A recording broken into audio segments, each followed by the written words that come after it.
pero resolvía ecuaciones que no se podían resolver de otro modo. Los números imaginarios han ayudado a entender las ondas de radio y a construir puentes y aeroplanos. Son incluso la clave de la física cuántica, la ciencia del mundo subatómico. Proporcionan un mapa para ver cómo son en realidad las cosas. A principios del siglo XIX no tenían mapa. No tenían imagen de cómo conectaban los números imaginarios con los números reales. ¿Dónde está el nuevo número? En la línea de números no hay sitio para la raíz cuadrada de -1. Los números positivos van hacia un lado y los negativos hacia otro. El gran paso fue crear una nueva dirección para los números, perpendicular a la línea de números, y ahí se encuentra la raíz cuadrada de -1. Gauss no fue el primero en emplear esta imagen bidimensional de los números, pero fue el primero en explicarla con total claridad. Dio a la gente una imagen para entender cómo funcionan los números imaginarios, y una vez que se desarrollara la imagen, se podría liberar su potencial inmenso. Un café, por favor. Las matemáticas proporcionaron a Gauss fama y seguridad económica suficiente como para haber ido a cualquier parte, pero decidió asentarse y pasar el resto de su vida en la tranquila Göttingen. Por desgracia, a medida que crecía su fama, su carácter se deterioraba. Aquel hombre cauteloso y tímido se fue transformando en alguien desconfiado y gruñón. Muchos matemáticos europeos consideraban un dios a Gauss. Le enviaban sus teoremas, sus conjeturas, incluso algunas demostraciones. La mayoría de las veces no contestaba, y cuando lo hacía generalmente era para decir que se equivocaban o que él ya lo había demostrado. Su rechazo o falta de interés por el trabajo de mortales menos dotados desanimó a veces a matemáticos de gran talento a seguir sus ideas. Pero también Gauss dejó en ocasiones de seguir su intuición, incluyendo una intuición muy importante que podía haber transformado las matemáticas de su época.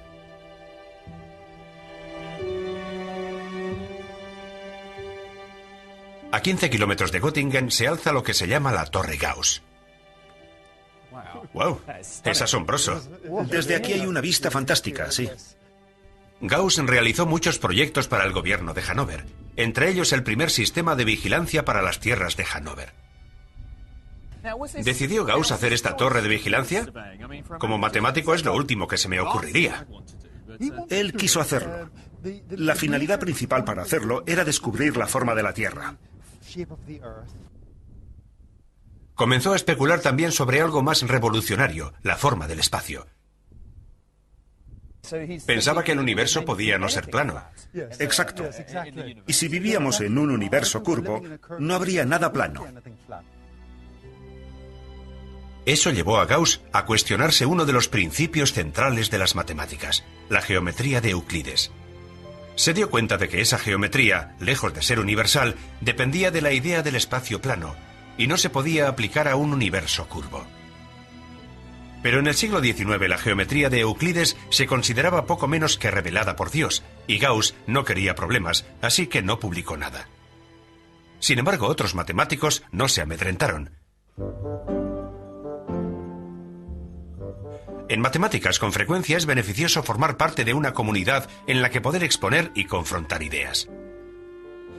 Pero en una comunidad matemática suele resultar complicado presentar una idea que desafíe por completo el statu quo, y los grandes avances generalmente vienen de otro lado. Las matemáticas se pueden practicar en lugares muy extraños. Estoy en Transilvania, algo muy adecuado porque voy en busca de un lobo solitario. János Bolyai pasó la mayor parte de su vida a cientos de kilómetros de los centros de conocimiento matemático. Este es el único retrato que he podido conseguir de él. Por desgracia no es él. Es el retrato que el Partido Comunista de Rumanía hizo circular cuando la gente comenzó a interesarse por las teorías de Bolyai en la década de 1960. Como no pudieron encontrar un retrato de János, usaron el de otra persona. János nació en 1802. Su padre, Frank Bolyai, que era profesor de matemáticas, se dio cuenta de que su hijo era un prodigio con las matemáticas y escribió a su viejo amigo Carl Friedrich Gauss pidiéndole que fuera tutor del chico. Tristemente, Gauss no aceptó. Así que en vez de hacerse profesional de las matemáticas, János se alistó en el ejército. Pero las matemáticas siguieron siendo su gran amor. Quizá haya algo en el aire de aquí, porque Bolyai siguió dedicándose a las matemáticas en su tiempo libre. Comenzó a explorar lo que llamaba geometría imaginaria, cuando la suma de los ángulos de un triángulo es menor a 180 grados. Lo asombroso es que esta geometría imaginaria tiene perfecto sentido matemático. La nueva geometría de Bolyai ha pasado a ser conocida como geometría hiperbólica.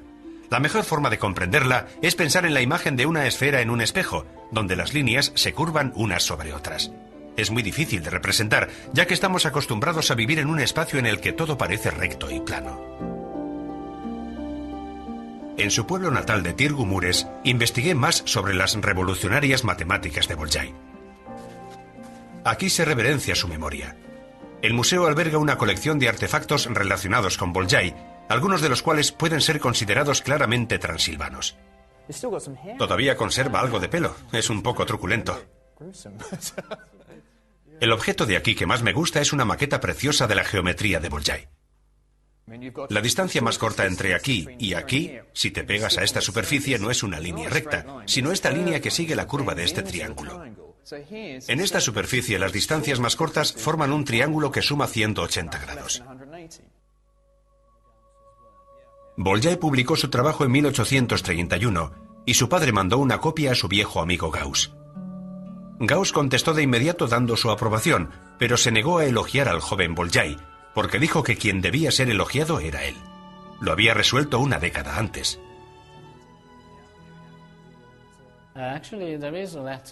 Hay una carta de Gauss a un amigo en la que dice: considero a este joven geómetra un genio de primer orden. Pero Gauss nunca dijo eso a Bolyai, y el joven János se sintió desalentado. A continuación llegó otro golpe. Alguien había desarrollado exactamente la misma idea que él, pero la había publicado 2 años antes, el matemático ruso Nicolás Lobachevsky. Bolyai cayó en picado. Después de aquello, carente de prestigio profesional, no volvió a publicar nada. Al final se volvió un poco loco. En 1860, János Bolyai murió en el anonimato. A Gauss, por el contrario, lo encumbraron tras su muerte. Se puso su nombre a una universidad, a las unidades usadas para medir la inducción magnética y hasta un cráter de la Luna. Durante su vida, Gauss ofreció su apoyo a muy pocos matemáticos. La excepción fue otro genio de Göttingen, Bernhard Riemann.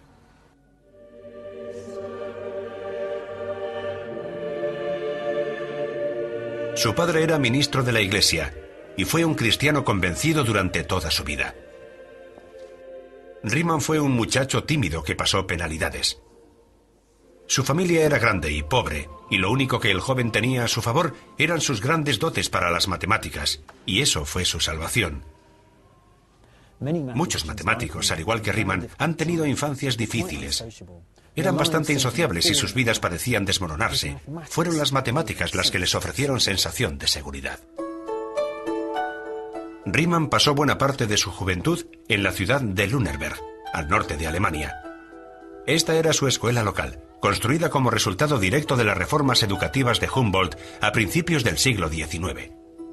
Riemann fue uno de los primeros alumnos de la misma. El director encontró la forma de superar la timidez del chico. Tenía acceso libre a la biblioteca de la escuela y eso le abrió un nuevo mundo. Uno de los libros que encontró era un ejemplar del matemático francés Legendre sobre la teoría de los números. Su profesor le preguntó que qué tal le iba con él. Respondió que había comprendido las 859 páginas de aquel libro maravilloso. Fue una estrategia que funcionó con Riemann, porque se convirtió en un matemático brillante. Una de sus contribuciones más famosas a las matemáticas fue una conferencia que dio en 1852 sobre los fundamentos de la geometría. En la conferencia, Riemann comenzó por describir cómo era la geometría y su relación con el mundo. Luego hizo un boceto de cómo podría ser la geometría, considerando que los matemáticos tenían muchos tipos de espacios diferentes y que el espacio plano de Euclides, en el que todos parecíamos vivir, era solo uno de ellos. No tenía más que 26 años. ¿Fue bien recibido? ¿Reconoció la gente la revolución? Era imposible que la gente pudiera asumir esas ideas. No ocurrió hasta 50 o 60 años después, con Einstein. Con Einstein. Fue el comienzo de una revolución que culminó con la teoría de la relatividad de Einstein. Sí, exacto. Las matemáticas de Riemann cambiaron nuestra forma de ver el mundo. De pronto apareció una geometría de una dimensión superior. El potencial estaba ahí, desde Descartes, pero fue la imaginación de Riemann la que lo hizo posible. Comenzó a no poner restricción alguna en las dimensiones. Era una forma completamente nueva de pensar sobre las cosas. Gente como Bolyai pensaba en una geometría nueva, pero en 2 dimensiones. Nueva geometría bidimensional. Pero Riemann rompió todos los límites de 2 o 3 dimensiones y comenzó a pensar en dimensiones más elevadas. Fue algo completamente nuevo. El espacio multidimensional está en el corazón de muchas de las matemáticas actuales, en la geometría, en la teoría de los números y en muchas otras ramas de las matemáticas. Las ideas de Riemann siguen asombrando y causando perplejidad. Murió en 1866, con solo 39 años de edad. En la actualidad, el resultado de las matemáticas de Riemann está por todas partes. El hiperespacio ya no es ciencia ficción, sino un hecho científico. En París han intentado incluso visualizar cómo serían las formas en dimensiones superiores. Al igual que el artista del Renacimiento Piero habría dibujado un cuadrado dentro de un cuadrado para representar un cubo en un lienzo de 2 dimensiones, aquí en La Défense, el arquitecto ha construido un cubo dentro de un cubo para representar la sombra de un hipercubo de 4 dimensiones. El trabajo de Riemann nos ha permitido tener las gafas matemáticas para poder explorar esos mundos de la mente. Necesitaremos tiempo para poder ajustar esas gafas, pero sin esa edad de oro de las matemáticas, desde Descartes a Riemann, no habría cálculo, física cuántica, relatividad, ni ninguna de las tecnologías que usamos en la actualidad. Pero lo más importante es que sus matemáticas eliminaron las telas de araña y nos han permitido ver el mundo como en realidad es. Un mundo más extraño de lo que habíamos imaginado.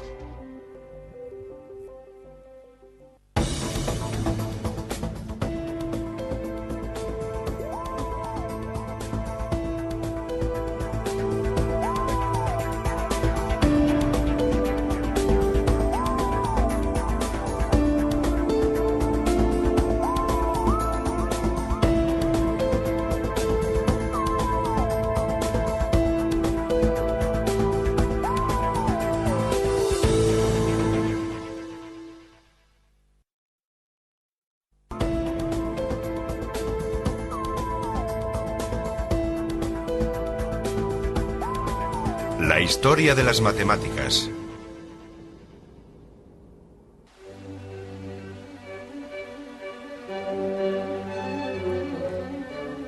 Las matemáticas consisten en resolver problemas.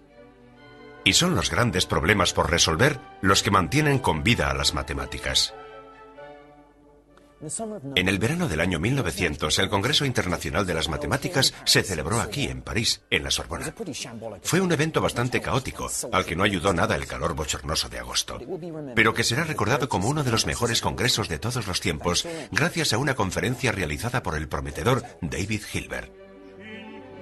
Hilbert, un joven matemático alemán, valientemente expuso lo que él creía que eran los 23 problemas matemáticos por resolver más importantes.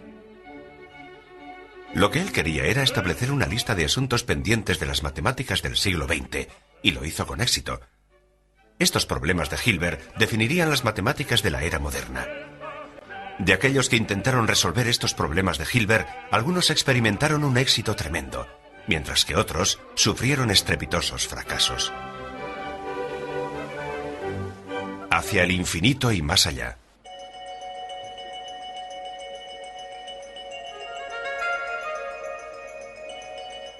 El primer problema de la lista de Hilbert salió de aquí, Halle, Alemania del Este. El gran matemático George Cantor pasó aquí su vida adulta, y es aquí donde se convirtió en la primera persona en entender de verdad el significado de infinito, y que le dio una dimensión matemática. Sin embargo, la estatua que hay en la plaza del pueblo honra a otra de las celebridades de Halle, el famoso compositor George Händel. Para descubrir más sobre Cantor, tengo que coger